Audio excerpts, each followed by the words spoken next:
Hello and welcome to another week. This week we're talking about my favorite kind of writing to teach and to write, narrative writing. And so let's start with some announcements. First of all, the book talks that you all are recording on Flipgrid have made my weekend. They're so fun to watch and listen to. Not just because you all are picking really sweet books, but because I get to see you and hear you, and it's not just me talking to a screen for once. So I wanted to just reach through and, talk with you each as you talked about your books. I did leave some feedback on some of them if you wanted to go back and look.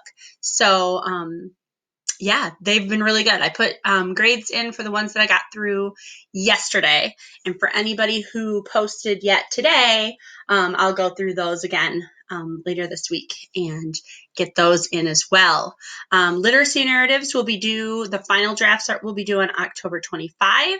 There are a couple people looking for reading buddies, or writing buddies, or possible, proofreading each other that's in the discussion board. So check over there and make sure that you're paying attention to the requirements of the assignment as you're writing as well. And then for sure, let me know if you have any questions. Okay, on to this week.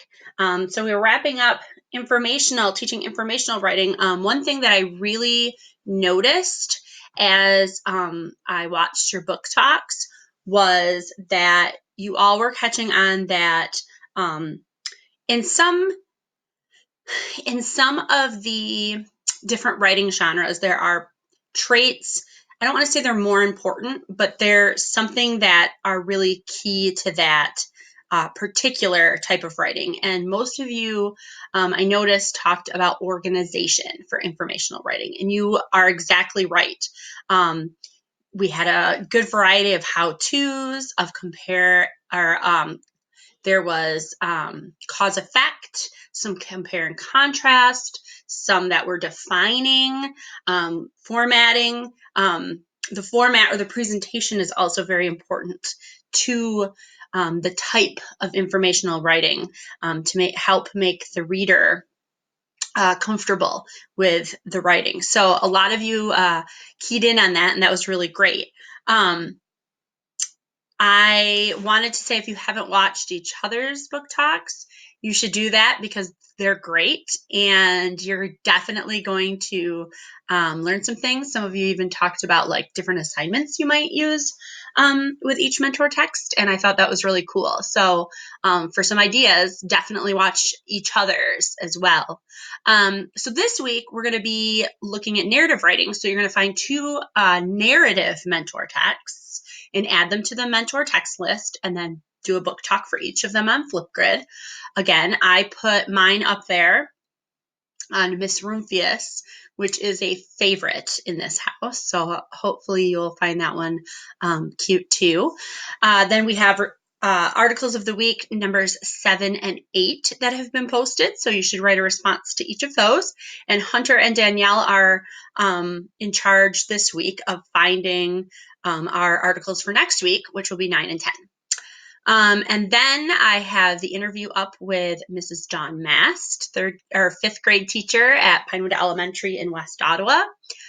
She had some really wonderful tips. She's newish to teaching, although not at all newish to education. So I think she had some really great things to say, especially around if you are teaching diverse learners and English language learners. So I think you'll all enjoy that interview. Mr. Jake Downing is going to be as a new addition to our interview lineup. He also teaches in the Wyoming Public School District with me, but he is at our intermediate building, which is 5th and 6th grade. So in West Ottawa, that's Mrs. Mast. In Wyoming, where we are, we have our K4 buildings, then we have our intermediate building, which is 5, 6, and then we have our junior high, which is 7, 8, 9 currently, but they have put an addition onto the high school so that I believe next year we will be just a 7-8 building, and then the high school will be the traditional 9 through 12. So Jake has had a lot of experience at that 5th, 6th grade level. So and he teaches, at least he did. I don't know about this year. I guess I haven't asked this year because we didn't have our regular everybody in the same place from the district at the beginning of the year like we usually do, and that's where I catch up with my friends from other buildings. But in the past, Jake has done the social studies and English language arts block or blocks for 6th grade. So he might be a good one to ask about informational or argumentative writing within social studies and not just in ELA. And then don't forget to work on your literary narrative. You don't want to save it to the last minute. And then to prepare for next week, you're going to be reading chapter 5 in The Writing Thief about teaching argumentative writing, and submit your reading response number 6. So that's what you'll be working on this week. Okay, so narrative writing. As I said, this is my favorite to teach. It's also what I feel I'm best at writing myself.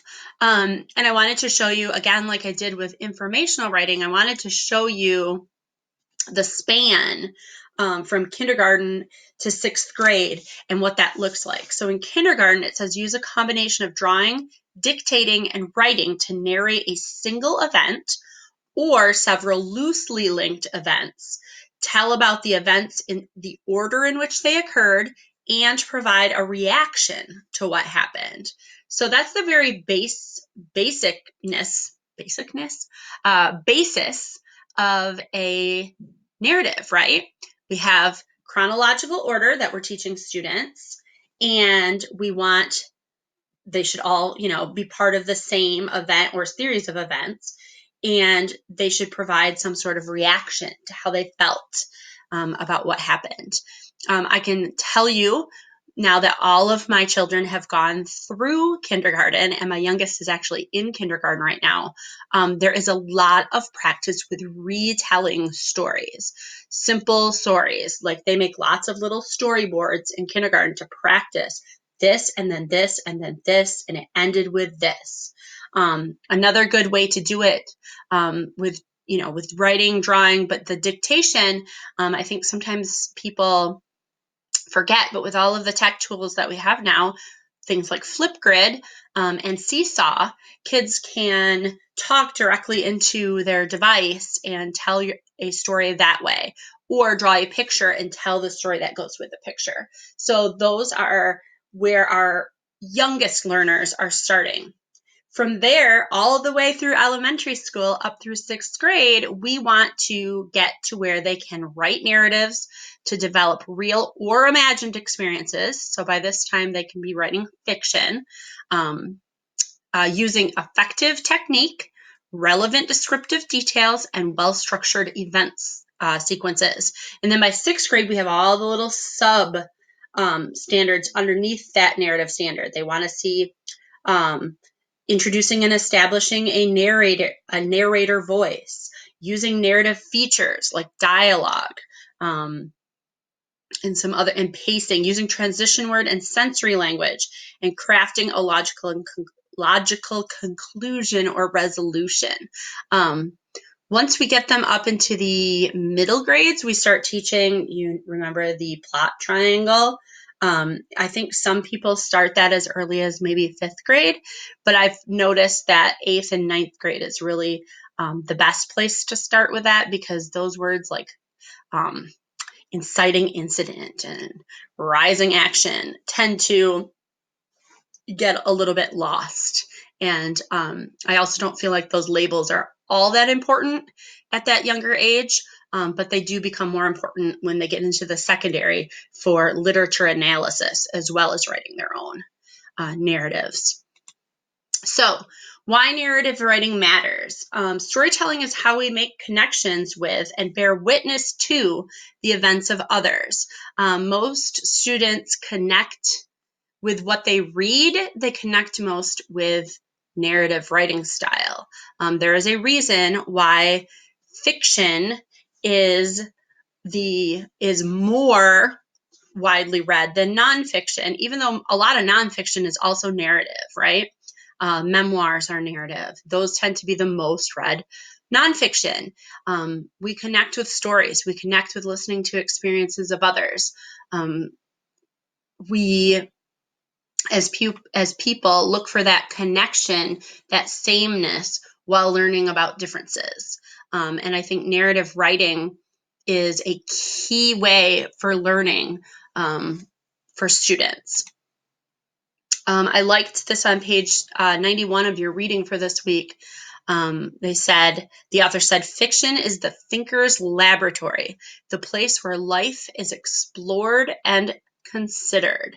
I like this because I think of personal narratives that I start the school year with, and I feel that helps students. When they know they're writing a narrative, it's not just, well, this was my life, this is what happened to me. They have to actually consider, well, how did you feel about that? And then once they share those stories with each other, it becomes a way for them to create community.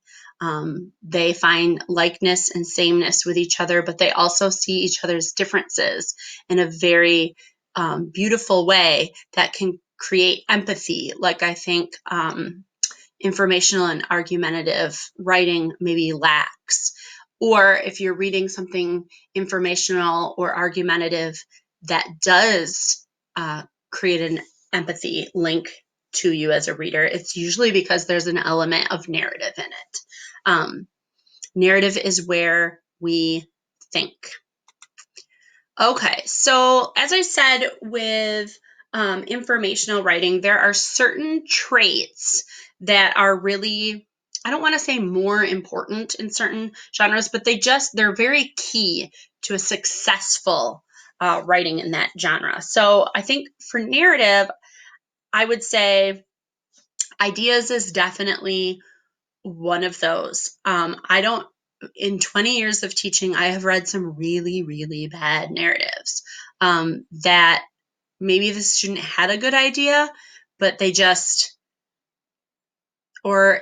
decided to write. I don't know. And part of that could have been my problem too. Like as I developed as a teacher, I liked in your book, it said, find a new way to write about a familiar theme. What is a new way that you can show a memorable experience? Well, memorable experiences are our own thing, right? So everybody experiences things differently. So I like to start with personal narratives because I think it helps students write what they know. And they know themselves and they know the things that they've done and had done to them in their lives. So it's the topic. Ideas isn't just topic, right? It's the whole like connection of ideas. So like a memorable experience is where we usually start, but you also want a manageable storyline. In the past, when I was learning to help students write narratives, I'd say it can be anything you want. And I've learned that you have to give parameters to that because while they can write whatever they want, if they decide to write about their trip to Mexico that was 2 weeks long and they decide to write about the entire 2 weeks, it is not a manageable storyline for whatever assignment you have given. So you have to choose something that fits the parameters where your reader isn't going to be like, I don't care that then you and your abuelo decided to shine shoes. Or it doesn't matter to me that then you guys took a walk and then you came back and what happened on that? Nothing happened on the walk. Okay. So otherwise they give you really boring details. So you want a manageable storyline. Enough details. A lot of kids think if they just write a lot of events that happened, like first we ate at McDonald's, then we went through security, then we got on the plane, then my sister barfed, then this happened, it becomes and then this, and then this, and then this, and then this. Those are not details so much as events. You want details over events, in my opinion. And then there should be some sort of central theme, something like, well, they have to have some sort of purpose to what are you trying to show me something new? Are you trying to show me, that you learned something or that your thinking was challenged or, what was it that was so memorable? So it helps to create parameters for students, and that will help them with ideas. I'm going to show you examples of something I've done with my 8th graders once I'm through these. Organization, again, different than informational, right? It's a different kind of organization when you're writing a story or a narrative. Pacing is what you need. One thing that students will do without good instruction is they will spend a lot of time front loading that intro and telling you all about the characters, the people who are in it. If they're telling you about their trip to Mexico, they're going to tell you all about the immediate family, who is going to go, and how they woke up. And the kids love to start things with buzz, buzz, my phone went off, waking me up because that's an attention grabbing thing that they learn. But then they start going through every little single detail, and you've read 2.5 pages and they're not even to the airport yet. And the thing is supposed to be on their trip. So it becomes front loaded. And then all of a sudden they realize, oh my goodness, I'm 2 pages in. Okay, so then we got on the plane, and then after the plane, we landed in Mexico, and my abuela picked us up, and then we went home and ate, and it was a really good 2 weeks, and then we went home. So you get like 2.5 pages of this is in the upper elementary, obviously, of painstaking detail, front loading that's supposed to introduce this whole story of their trip, and then you get a quick page of all the rest, and it becomes a little ridiculous. So we want to teach students, and we want to find mentor texts that can show them how to grab attention quickly, but not stay in that introduction, and how it has to flow and be paced so that you're not stuck in any one part of the story forever, because that's where you lose your reader. I find with the upper grades, sometimes it's good to show them poor examples of organization and ask, why did so many people put their heads down when I got to this part? Well, it was boring. Well, why was it boring? Oh, because I kept talking about the same thing. Okay, so that's something we want to avoid. And then the chronological sequence words first, then next. You want to do those, with the smaller kids, and then as they get older, find some other ways so that not everything is that it becomes and then and then and then and then. And then there should be a strong sense of closure. Voice is what connects us, right? Voice is what keeps us reading. I have a sign in my room that says, write like you. I don't want you to sound like the voice of the mentor text. I want you to use your words and your voice. I don't want you to sound like what you think I want. I want your voice. I encourage students often, and this goes with word choice, but I encourage students often to use home language words, not to the point where the reader, if they don't speak that language, they don't get lost, but enough that we get the feel of what your experience was like for you. What did you hear? What things were part of your experience? Your voice is what makes your voice shows whether or not you care about your subject matter. If kids don't care, the voice is flat. It just sounds like a robot. The purpose has to be clear, which is why I put know your audience. If students know who they're writing to, that helps them with word choice and voice as well. If they know they're going to be writing for their peers to read it, it's going to be in more of the way they talk. And I think with narratives, that's okay. And then, of course, Voltaire said, writing is the painting of the voice. It's how we make voice visible. And then word choice, along with seeing the images in our mind, we appreciate when a writer helps us feel something. This is when we want to encourage strong verbs, teach any literary devices. All kids always know onomatopoeia when they get to 8th grade because they've learned that in 5th, 6th, and 7th grade, and they are strong with And many of them always want to start their narratives with onomatopoeia, which is fine, but I like to show them other ways too. So literary devices are a big thing. Usually, if you pick a mentor text that uses a lot of similes, then you teach what a simile is and have kids try to write similes, or again, onomatopoeia, or personification, having things that are not people, talking. Like, what does that look like? And then show, don't tell. I have that sign up in my room too. Sometimes you have to tell, but when you're writing a narrative, you want to use enough showing words that your reader feels like they are in the story. We can connect with it. We can build that picture in our minds.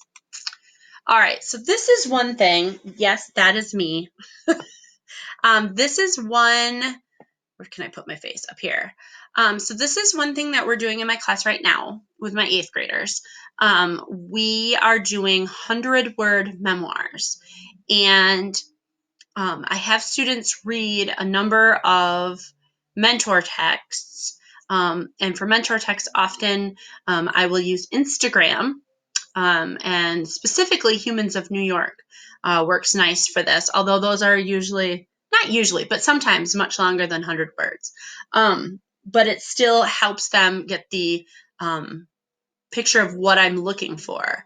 And I also have called it exploding a moment, that you're trying to find a moment that you want the reader to feel. So the assignment that my students are currently working on is this one. And this is my visual storytelling that I did last year. 2 years ago? It's been a while. This picture was taken in 2018, so it wasn't that long ago. But it was either last year or the year before that I wrote this with my students. And this year I've used it as a mentor text for them. Actually, I had them read it without my picture first, and we read the 100 words that I wrote there, and I asked them, "What do you notice? This is the kind of writing that I want you to do next. What do you notice?" And so kids always notice the quotation marks. So dialogue, they recognize that it's in first person. Sometimes this one is. Usually they are if it's memoir, which we talk about. They notice the sound words, click and buzz. And they notice the adjectives, small voice, my long hair, clumps. They pick out those words. And we talk about, I had one student this year who said it's so great. He said, "I felt like I was peeking in the bathroom door and seeing it happen." And I was like, that's the biggest compliment, right? So that is what I want you to do. I want you to make the reader feel like they are somehow watching what you're describing. And I want you, because a lot of my students too said there's emotion in it. There's emotion. I said, how do you know there's emotion? So we picked that apart. And so they are currently working on these. This is a slide I used with another presentation before that shows these are examples of writing that I've done with my students in 8th grade. So we've done 6-word memoirs already this year. 100-word memoir, or like an Instagram post, is what we're working on now. We've done I am from poetry, I believe essays, and an open narrative that I usually call it a 500-word memoir. But this is a student example of the one that I just showed you, the 100-word memoir. You can tell she went through, this is a second language, English as a second language student, and you can tell that she's got a little bit of punctuation stuff in here, but we were working on using, we were simultaneously working on punctuation. So she's got some punctuation usage in here. It's not all super correct, but I didn't correct it when I put this up here. This was from last fall. And then this one is I have my students read I Am From, written by George Ella Lyons, and we read her poem, and then we write our own I Am From, and the students match the format, but use their own information. So this was also from fall last year. And I included the slideshow again. So if you wanted to pause and watch this, you could. Okay, so we are back to our assignment reminders. Hopefully, if you want, I'm going to try to share more examples with you of the narratives as my students do them. I'll be posting on my Instagram at Mrs.Slider this week of the 6-word memoirs that they wrote. So that's a fun thing to do. So if you want to see some student examples of that, that would be a great place to look. But remember, for this week, you are finding 2 mentor texts that you can use to teach narrative writing and to have students do narrative writing. Make sure you add them to the master mentor text list. Post your book talks and articles of the week responses. Hunter and Danielle will be also working on finding articles for next week. View and respond to Mrs. Mast's interview. Submit your questions for Mr. Downing. Work on your literacy narrative. And for next week's lecture, I hate calling this a lecture, but for next week's lecture, prepare chapter 5 in The Writing Thief, argumentative writing, and do response 6 for that. As usual, if you have any questions, please let me know. And have a great, safe week.